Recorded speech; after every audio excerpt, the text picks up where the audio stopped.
So the situation surrounding Bill Belichick in North Carolina seems like it's just getting worse by the day. There's the rumors out there of dysfunction at Chapel Hill.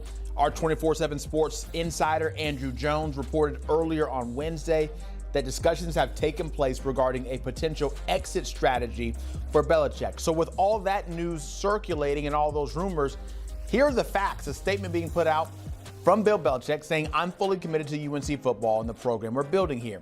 Their athletic director, Bubba Cunningham, following that up and saying Coach Belichick has the full support of the Department of Athletics and University. That's it. 2 sentences there. The statement coming from UNC and their athletic department. And how did we get here? And you look at this first season for Bill Belichick, and it has not been good. In his career, for Coach Belichick, under 500 with the Browns and the Patriots, but a 2-3 start with North Carolina and a not pretty 2-3. You see 3 losses by 25 or more points in a single season for the first time in his 30 years as a head coach. So we lay that groundwork to now pick it up and continue the conversation and bring in John Talty and Richard Johnson, our college football experts. And Richard, I'll start with you here because all these reports circulating, believe what you want to believe when you look on X and social media, but believe everything you hear from us right here. What are you hearing about what's going on right now? Well, what I'm hearing is that all of this is the byproduct of a continually fractured environment at North Carolina. You look at that statement, very clearly worded, in my opinion, from athletic director Bubba Cunningham, where it says Coach Belichick has the full support of the Department of Athletics and University. John did tremendous reporting during the offseason after Belichick was hired that laid bare, quite frankly, that Bubba Cunningham was not in lockstep with this hire happening. He had different opinions about who UNC should have hired, and he wanted them to go younger with options with more college football experience. But powers that be at North Carolina, including Chancellor Lee Roberts and members of the Board of Trustees, did not want to do that. They wanted to make a splash with Bill Belichick, and, well, you see where it's gotten them right now. At the end of the day, the only thing that heals these wounds and that brings people together is wins. But when you're not winning, the lack of alignment, which is the key word that you hear in every college football coaching search, that word alignment, when you're not winning, that lack of alignment is laid bare. And that's what you're seeing right now at North Carolina. I think Richard nailed it there with the lack of winning. And I think it's exposing the cracks within the organization. You're seeing more and more leaks coming out of UNC, which is very different than how things worked at the New England Patriots of Bill Belichick, where I think, that he ruled that place like with an iron fist. And you're seeing all of these different things coming out. It feels like UNC is having to put out a fire every day, basically. Richard had a great story on CBS Sports today, just laying out all the things they've had to deal with in just the last 11 days. And it's a long list. It's not just one thing. It's something almost every day now. And that just is not what the university leaders thought they were signing up for when they hired Bill Belichick. And I'll go back to the beginning of the season. Richard and I were, trolling around the UNC campus. It was a beautiful day. People were excited. They were so confident that Bill Belichick was going to be the guy to get them over the hump, to bring them to a place that UNC football historically has not been. And yet here we are now thinking about, is Bill Belichick one and done? What might happen moving forward? It's kind of wild that it has disintegrated to the level that it has just a few games into the season. Yeah, John, so I want to ask you first, how did this happen so fast? Obviously, losing causes a lot of things, but this is year one.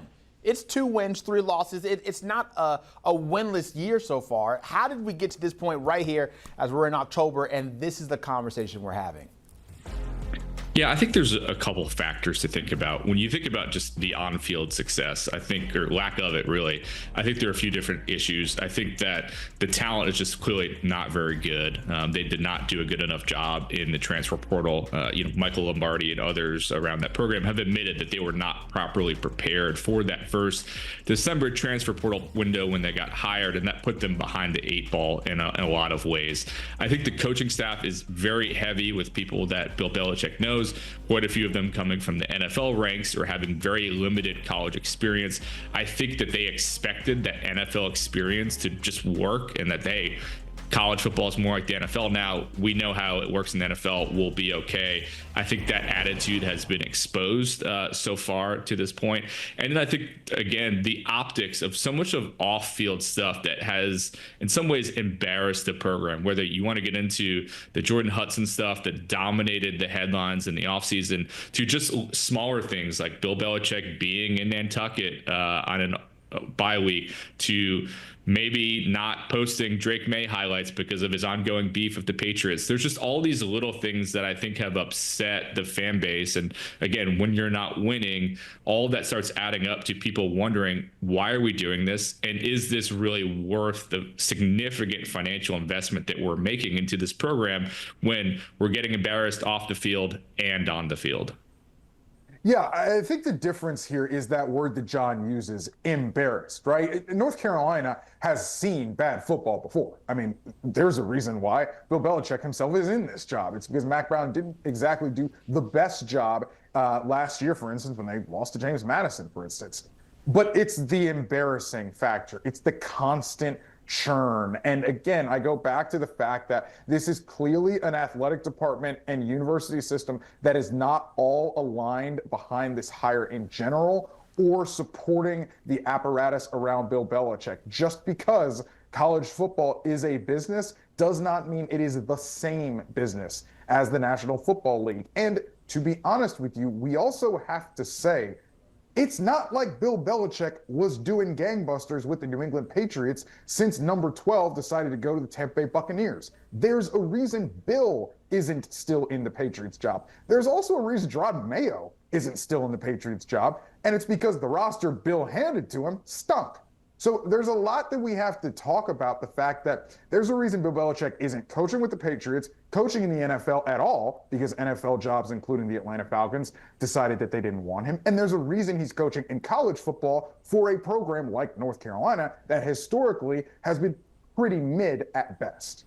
So, Richard, I was speaking with Danny Kanell earlier this morning, and he said he would, number one, be shocked if Bill Belichick was the coach next season for North Carolina, and says he would not be surprised at all if come November he is no longer the head coach. For you, when you think about the timeline of where we stand right now, and I'm talking near term, so I'm speaking this season, how difficult would it be to part ways, to fire, to let Bill Belichick go, given all the other factors and players here? Well, I think the easiest thing would be if Bill would be able to take the NFL trapdoor, right? His buyout owed to North Carolina if he went to a different job, obviously the NFL, dropped to $1 million over the summer. So it's chump change for him to go to the NFL. Obviously, the problem there, though, is where is he going to go? Again, NFL franchises have already passed on him the last couple of years. So, okay, take that out of the equation.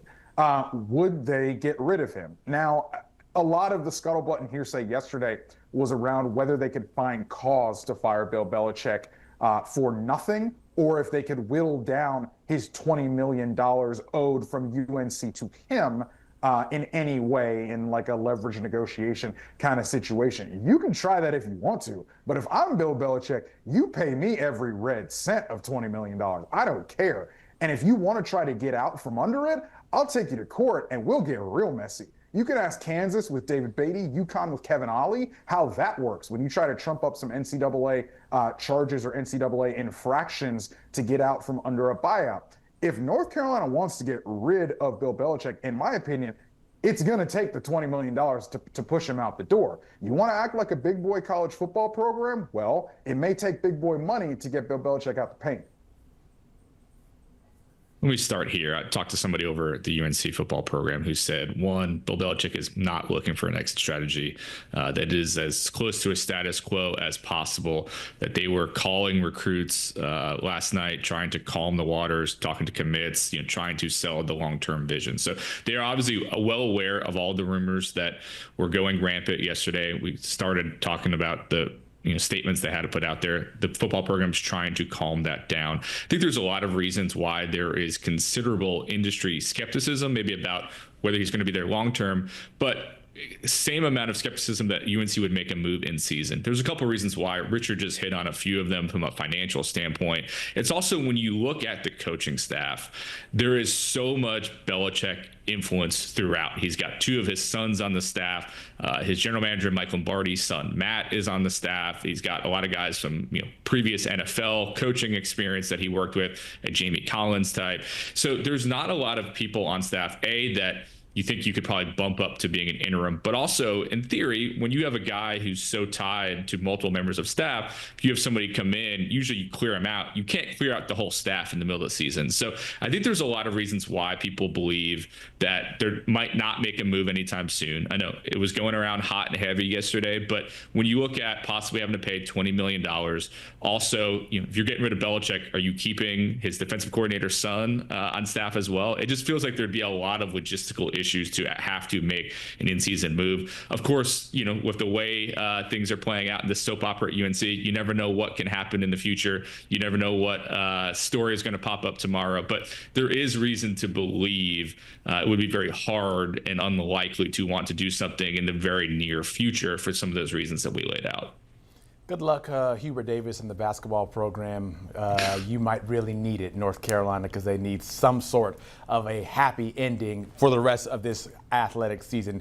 Thank you guys so much, John Talty and Richard Johnson, for a story that certainly is nowhere near ending. And you look at what's coming up ahead for North Carolina, currently on a bye right now before they resume going up against Cal on the road. And you look at the schedule, it might be tough to find a win or two here as they look to finish out year one under Bill Belichick in some sort of good fashion. Of course, this story will continue, and college football talk always continues over on our CBS Sports college football page. Go ahead and subscribe. Get all the info like this for you to watch.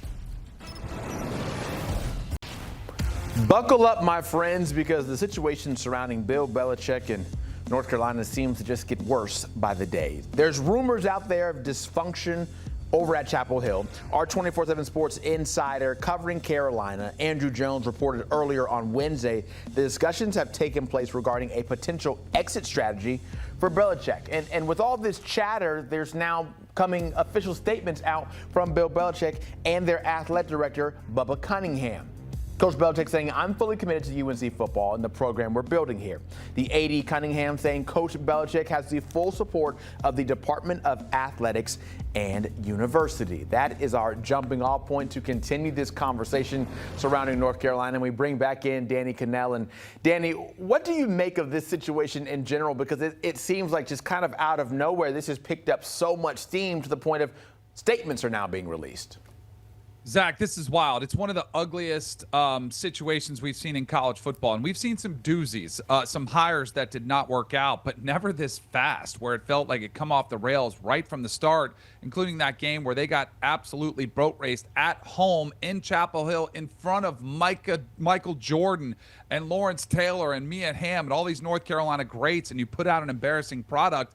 And it's been a straight downhill decline since then. This has just been a bad pairing. It's been a bad fit. And I was very intrigued by what this would look like. The greatest coach we've ever seen at the NFL level stepping onto a college football sideline. And I think what Bill Belichick is realizing is that is a completely different animal trying to coach and motivate college players versus NFL players. Business-like approach in the NFL doesn't work so much in college, where you've got to develop relationships and rapport and be an encouragement and a motivator to get these players up and ready to play. Plus, you combine an X's and O's scheme, which has been disastrous and picked apart. It has been embarrassing for all parties involved. 2-3 right now. They've lost their last two games by a combined 53 points.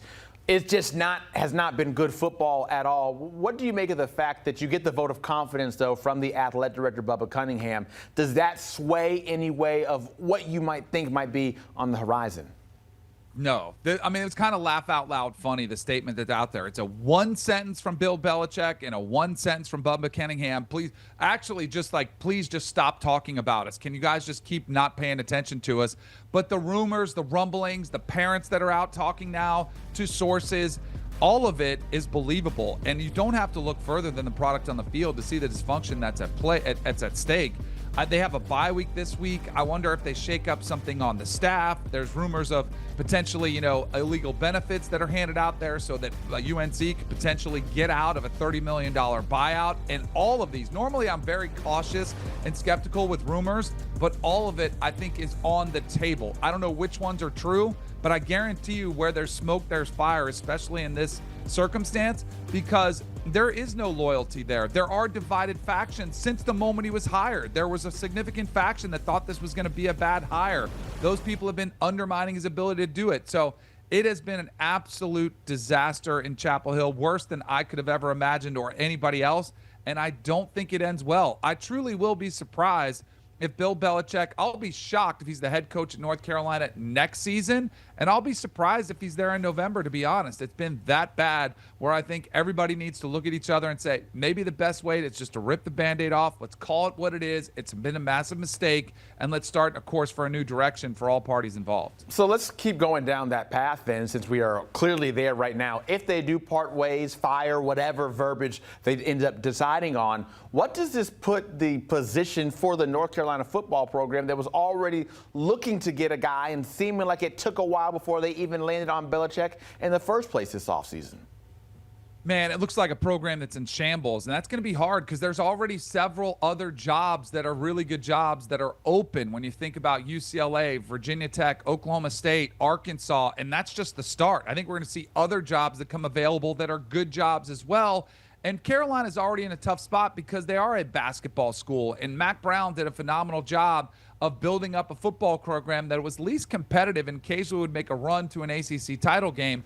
Now you're coming off this debacle. It's going to take some significant damage control. But I think most importantly, what has it done to the finances in Chapel Hill? Because as I mentioned, there is a lot of money that is still committed to Bill Belichick, not including the $10 million they're paying him this year and the money they gave him to buy this class, which was supposed to be good. The talent evaluation was a complete whiff. So they've got money already spent on a roster that's not very competitive. All of this is going to be a massive, massive image repair for Carolina to make this look like an attractive program, because I do think it should be a competitive program. They've got a rich brand, a beautiful campus. It should be attractive to players, but right now it looks like a place most people are going to try to avoid.